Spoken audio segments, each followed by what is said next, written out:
എല്ലാവർക്കും നമസ്കാരം. ഈശോ മിശിഹായ്ക്ക് സ്തുതിയായിരിക്കട്ടെ എന്ന് പറയും.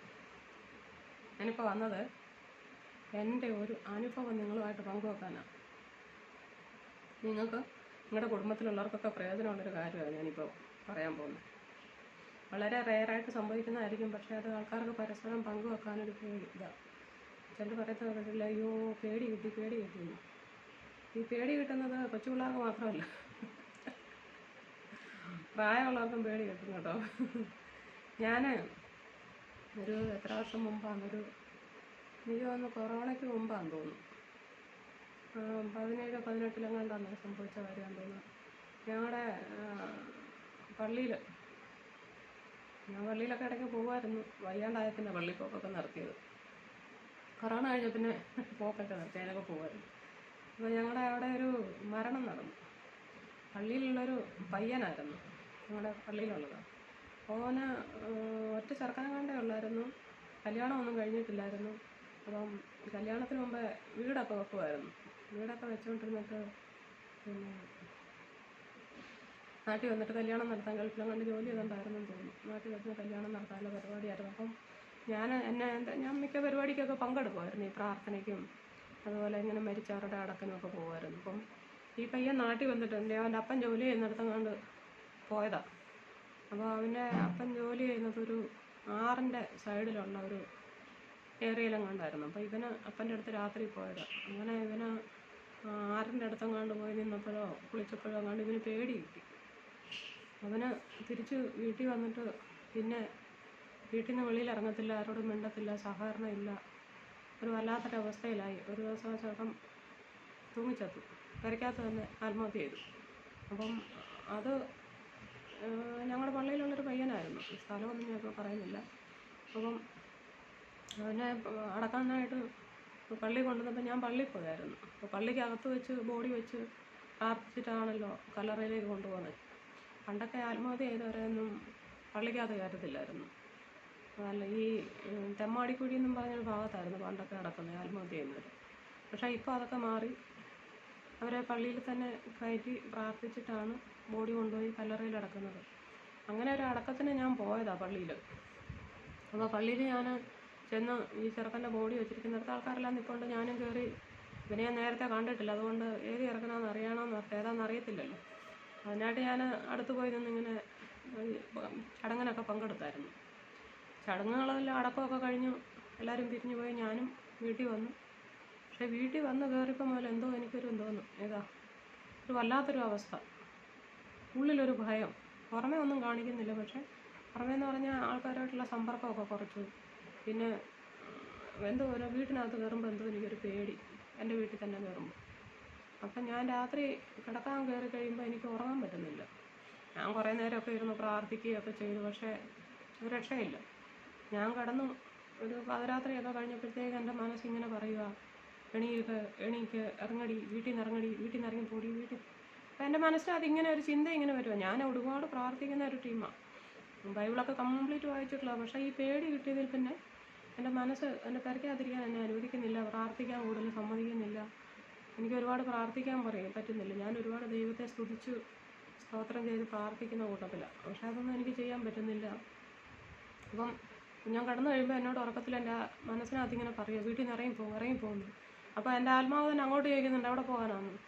എവിടെയെങ്കിലും പോയി ചാകാനാണ് എന്നോട് പറയുന്നത്, വെള്ളത്തിൽ ചാടി ചാകാനെ കൊണ്ട്. പോയി ഞങ്ങളുടെ കുറേ അപ്പുറത്ത് പാലമൊക്കെ ഉണ്ട്, വലിയ ആറൊക്കെ ഉണ്ട്. അപ്പോൾ അവിടെ എവിടെയെങ്കിലും പോയി വെള്ളത്തിൽ ചാടി ചാകാനെ കൊണ്ട് എന്നെ ഇങ്ങനെ പ്രേരിപ്പിച്ചുകൊണ്ടിരിക്കുമോ. പക്ഷേ എൻ്റെ ഉള്ളിലുള്ള ദൈവികാത്മാവ് എന്നെ തടസ്സപ്പെടുത്തുന്നുണ്ട്, എന്നെ ഇറങ്ങിപ്പോകാതിരിക്കുക. പക്ഷേ ഈ ഒരു ശക്തി എന്നെ വല്ലാതെ അങ്ങ് ഡിസ്റ്റർബ് ചെയ്യുക. എനിക്ക് പിന്നെ അവിടെ കിടക്കാൻ പേടിയായി. ഒരു വിധത്തിൽ നേരം വിളിപ്പിച്ചു, ഉറങ്ങിയില്ലെന്ന് തന്നെ ഞാൻ പറയാം. അന്ന് രാത്രിയിൽ രാവിലെ എഴുന്നേറ്റ് ഞാൻ നേരെ പെട്ടെന്ന് ഒരുങ്ങി വണ്ടി എടുത്തു നേരെ എൻ്റെ വീട്ടിൽ പോയി. അടുത്ത് എൻ്റെ ഭർത്താവിൻ്റെ ആൾക്കാരൊക്കെ ഉണ്ടെങ്കിലും അവരോട് പറഞ്ഞിട്ട് വലിയ കാര്യമൊന്നുമില്ല, അവരൊക്കെ ചിരിച്ച് തള്ളത്തേ ഉള്ളൂ. അതുകൊണ്ട് ഞാൻ നേരെ എൻ്റെ വീട്ടിൽ പോയി കഴിഞ്ഞിട്ട് ഞാൻ എൻ്റെ ഒരു ചേച്ചിയുമായിട്ട് വിളിച്ച് ഈ വിഷയം സംസാരിച്ചപ്പോൾ എന്നോട് പറഞ്ഞു, അവരുടെ പള്ളിയിലൊരു അച്ഛനുണ്ട്, അച്ഛൻ്റെ അടുത്ത് ചെന്ന് പ്രാർത്ഥിച്ചാൽ മാറുമെന്ന് പറഞ്ഞു. ഞാൻ അങ്ങനെ ചേച്ചിയുടെ വീട്ടിലും പോയി, അവരുടെ അച്ഛനെയും കാണാൻ പോയി. പക്ഷേ അച്ഛനൊന്നും മനസ്സിലായില്ല. ആ അച്ഛൻ അത്ര കൃപയുള്ള കൂട്ടത്തിലൊന്നും അല്ലായിരുന്നു. ചുമ്മാ മനുഷ്യരെ പറ്റിക്കുന്നൊരു ഇതായിരുന്നു, പറയുന്നത്. ആ പുള്ളി പ്രാർത്ഥിച്ചിട്ട് എൻ്റെ ഒരു മാറ്റവും ഉണ്ടായില്ല. പുള്ളിക്ക് കണ്ടുപിടിക്കാൻ പറ്റിയില്ല. കാരണം ഒരുപാട് കൃപയുള്ളവർക്ക് ഇതൊക്കെ പറ്റത്തുള്ളൂ. തിരിച്ച് ഞാൻ വീട്ടിൽ വന്നിട്ട് എൻ്റെ അപ്പനോട് പറഞ്ഞു, ഞാൻ പറഞ്ഞു എനിക്ക് തിരിച്ച് വീട്ടിൽ പോകാൻ പേടിയാണ്, എന്തോ ചെയ്യണ്ടേ എന്ന് ചോദിച്ചു. അപ്പോൾ എന്നോട് പറഞ്ഞു എന്തുവാടി സംഭവം എന്ന് ചോദിച്ചു. ഞാൻ പറയാം പക്ഷേ ഞാനിങ്ങനെ അടക്കത്തിന് പോയായിരുന്നു, തിരിച്ച് വീട്ടിൽ വന്നു കഴിഞ്ഞാൽ എനിക്ക് വീട്ടിൽ കിടക്കാൻ പറ്റുന്നില്ല. അത് എൻ്റെ മനസ്സിൻ്റെ ആയിട്ട്. ഞാൻ പറയാം അല്ല പച്ച, ഞാൻ അവിടെ തന്നെ കിടന്നുകൊണ്ടിരുന്ന വീടല്ലേ, എത്രയോ വർഷങ്ങളായിട്ട് ഞാൻ അവിടെ കിടക്കുന്നു, പക്ഷേ ഇപ്പോൾ എനിക്ക് അവിടെ കിടക്കാൻ പറ്റുന്നില്ല, എനിക്ക് പേടിയാന്ന് പറഞ്ഞു അങ്ങോട്ട് പോകാനെ കൊണ്ട്. അന്നേരം എന്നോട് പറഞ്ഞു എടി അതൊക്കെ മനുഷ്യൻ്റെ ഓരോ ഫീലിങ്സ് ആടി, അല്ലാതെ ഒന്നും ഇല്ലടി, അതാടി ഇതാടി എന്നൊക്കെ എന്നോട് പറഞ്ഞു. പക്ഷേ എനിക്കത് അങ്ങോട്ട് ഉൾക്കൊള്ളാൻ പറ്റിയില്ല. ഞാൻ അന്ന് രാത്രി ദൈവത്തോട് പ്രാർത്ഥിച്ചു, ദൈവമേ ഞാൻ എങ്ങനെ തിരിച്ചു പോകുന്നത്, ഞാൻ എന്തോ ചെയ്യേണ്ടത്, എങ്ങോട്ടാണ് പോകുന്നത്, എനിക്ക് എന്തോ ചെയ്യേണ്ടതെന്നൊരു ഇതില്ല, ആരോട് പറയും. കാരണം പള്ളിയിൽ അച്ഛനും ഒന്നും ചെയ്യാൻ പറ്റിയില്ല, ഒരു കൃപയുള്ള അച്ഛനാ ധ്യാനഗുരുവാന്നൊക്കെയാണ് പറഞ്ഞത്, പക്ഷേ പുള്ളിക്കൊന്നും ചെയ്യാൻ പറ്റിയില്ല. അത് കഴിഞ്ഞിട്ട് പിന്നെ ഞാൻ വീട്ടിൽ ഇരുന്നും കൊണ്ട് ഇങ്ങനെ രാത്രി മൊത്തം പ്രാർത്ഥിച്ചു, കർത്താവേ ഞാൻ എന്തോ ചെയ്യേണ്ടത്, നാളെ എനിക്ക് തിരിച്ചു പോകണമല്ലോ, എനിക്ക് അങ്ങോട്ട് പോകാനും വയ്യ, എന്നെ സഹായിക്കണമെന്ന് പറഞ്ഞ് ഞാൻ രാത്രി മനസ്സും കൊണ്ട് ദൈവത്തോട് പ്രാർത്ഥിച്ചു. അപ്പോൾ രാത്രിയിൽ ഞാനൊരു സ്വപ്നം കണ്ടു. ഒരു അടുപ്പ്, ഗ്യാസിൻ്റെ ചൂളയാണെന്ന് അടുപ്പ്. എന്നിട്ട് അതിൽ 2 എണ്ണത്തിലും 2 പാത്രം ചട്ടികളിങ്ങനെ അടുപ്പിൽ വെച്ചിട്ടുണ്ട്. അപ്പം ചട്ടിയിൽ വെള്ളമുണ്ട്, വെള്ളം ഇങ്ങനെ തിളച്ച് മറിയുന്നു.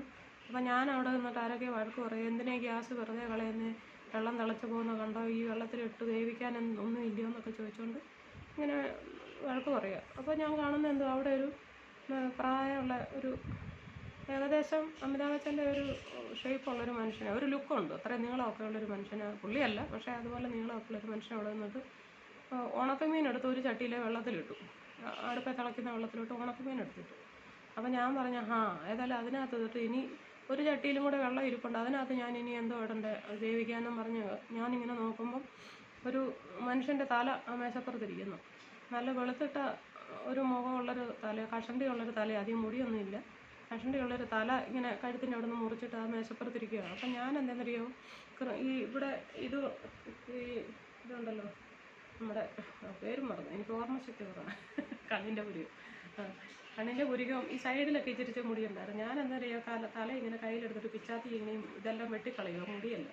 ഏതായാലും അടുപ്പിലിടാൻ സാധനം കിട്ടിയിരുന്നു. ഈ തല ഞാനിങ്ങനെ ചുവ വൃത്തിയാക്കി. അത് കഴിയുമ്പോൾ ഞാൻ ഉണരുകയും ചെയ്തു. വെള്ളത്തിൽ ഇട്ടില്ല അതിനും പോകണമെന്ന്. ഞാനതിലെ മുടിയെല്ലാം വെട്ടിക്കളയാം, ഏതായാലും ഇന്ന് തലക്കറി വെക്കാമെന്നും പറഞ്ഞ് ഞാൻ തന്നെ ചിരിയായിരുന്നു. ഉണർന്നു കഴിഞ്ഞപ്പം ഞാൻ വണ്ടി എടുത്തോണ്ട് ഞാൻ വീട്ടിൽ പോയി. കുറേ 65-70 കിലോമീറ്റർ ദൂരെയാണ്. ഞാൻ 2 വീലർ ഓടിച്ചുകൊണ്ട് പോയി. അവിടെ ചെന്ന് ഡ്രസ്സുമൊക്കെ മാറി കൈയും മുഖമൊക്കെ കഴുകി ഫ്രഷായിട്ട് ഞാൻ ടി വി വെച്ചപ്പോൾ നേരെ എൻ്റെ അടുത്ത് വന്നത് എന്തുവാ, പാസ്റ്റർ ടിനു ജോർജിൻ്റെ പ്രോഗ്രാമാണ്. പുള്ളിയുടെ പ്രോഗ്രാം ഇടയ്ക്കൊക്കെ ഞാൻ കാണും, കാരണം പുള്ളിയുടെ പ്രാർത്ഥന എനിക്ക് ഭയങ്കര ഇഷ്ടമാണ്, നല്ല സ്പിരിച്വലാണ്.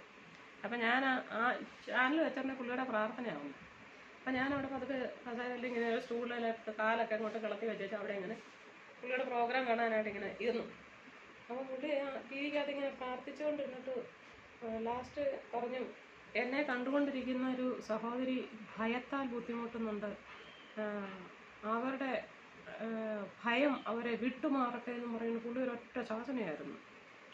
പുള്ളി അവിടെ പ്രാർത്ഥിച്ച് എൻ്റെ ശരീരത്തിൽ നിന്നല്ല കിളി പോയ പോലെ ഏതാണ്ട് പറഞ്ഞുപോയി. അപ്പോൾ തന്നെ ഞാൻ ഓക്കെയായി, എൻ്റെ ആ ഭയം വിട്ടുപോയി എന്ന് പറഞ്ഞാൽ ഏതോ ഒരു ദുർഭൂതം എൻ്റെ കൂടെ കൂടിയതാണ്. മറ്റേ ചെറുക്കനെ കൊന്ന ദുർഭൂതം വല്ലതും ആയിരിക്കും. അവനെ അങ്ങനെ കയറിയിട്ടില്ല, ആ ചെറുക്കൻ ചത്തത്. അപ്പോൾ എനിക്ക് തോന്നുന്നു ആ ദുർഭൂതമായിരിക്കും എൻ്റെ കൂടെ എന്നെ കൊണ്ട് കൊല്ലാനായിട്ടുള്ള പരിപാടിയായിരുന്നു. ഇറങ്ങിപ്പോ വെള്ളത്തിൽ ചാടുമെന്നും പറഞ്ഞുകൊണ്ട് എന്നോട് രാത്രി പറഞ്ഞുകൊണ്ടിരുന്നത്. അതുകൊണ്ട് എനിക്ക് അവിടെ ഒറ്റയ്ക്ക് കിടക്കാൻ പേടിയായിരുന്നു. ഏതായാലും വന്നതിൻ്റെ അന്ന് തന്നെ ആ പ്രാർത്ഥന, പാസ്റ്റർ ടിനു ജോർജിൻ്റെ പ്രാർത്ഥന കേട്ട്, ഈ എൽഷദായ് മിനിസ്ട്രി എന്നും പറഞ്ഞൊരു മിനിസ്ട്രി ഉണ്ട്, അതായത് വർക്ക് ചെയ്യുന്ന ഒരു പാസ്റ്റർ. കേരളമുള്ളവർക്കെല്ലാം അറിയാമെന്ന് എനിക്കത്, ഇന്ത്യയിലുള്ള മിക്ക മലയാളത്തിനും അറിയാം, ഇന്ത്യയിലല്ലാത്തവർക്കും മലയാളത്തിന് മൊത്തത്തിൽ അറിയാവുന്നൊരു പാസ്റ്ററാണ്. നല്ലൊരു പ്രാർത്ഥനാവീരനാണ്, ദൈവത്തിൻ്റെ അടുത്ത ഒരാളാണ്. പുള്ളിയുടെ പ്രാർത്ഥന ഭയങ്കര ഇതാവട്ടോ. ടി വിക്കകത്ത് കണ്ടപ്പോഴേ എൻ്റെ ഭൂതം വിട്ടുപോയില്ലേ എന്ന് പറഞ്ഞാൽ, നിങ്ങളുടെ വീട്ടിൽ ആരെങ്കിലും ഭയത്താൽ കഴിയുന്നുണ്ടെങ്കിൽ, ഇങ്ങനെ എന്തെങ്കിലും ഭയത്തിൽ അടിപ്പെട്ടിട്ടിരിക്കുന്നുണ്ടെങ്കിൽ അവരെ നിങ്ങളുടെ വീട്ടിൽ ഈ പ്രാർത്ഥന വെക്കണം. യൂട്യൂബിലുണ്ട്, നിങ്ങൾ യൂട്യൂബ് വെച്ചാലും എല്ലാവർക്കും കേൾക്കാൻ പറ്റും, അല്ലെങ്കിൽ മൊബൈലിൽ നോക്കണം, ആ പ്രാർത്ഥനയൊക്കെ കേൾക്കണം. നിങ്ങളുടെ വീട്ടിൽ അങ്ങനെയുള്ള അവസ്ഥയിൽ ആരെങ്കിലും ഉണ്ടെങ്കിൽ, ഭയം കിട്ടിയവർ കുളിക്കാൻ പോയപ്പോഴോ അടക്കത്തിന് പോയപ്പോഴോ ഏതെങ്കിലും അവസ്ഥയിൽ ഭയം കിട്ടിയ പിള്ളേരുണ്ടെങ്കിൽ, എങ്ങനെയെങ്കിലും ഭയത്തോടെ കഴിയുന്ന കുട്ടികളുണ്ടെങ്കിൽ, അല്ലെങ്കിൽ സ്ത്രീകളായാലും പുരുഷന്മാരായാലും അവരെ ഈ പ്രാർത്ഥന കേൾപ്പിക്കണം. അവരെ കൂടെ ഇരുത്തി അപ്പോൾ ഇങ്ങനെ പ്രാർത്ഥന വരുമ്പം ആ ശക്തിയിൽ അവർക്ക് വിടുതൽ കിട്ടും കേട്ടോ. ഈ അനുഭവം നിങ്ങളോട് പങ്കുവെക്കാനാണ് ഞാൻ വന്നത്. Okay, thank you Lord.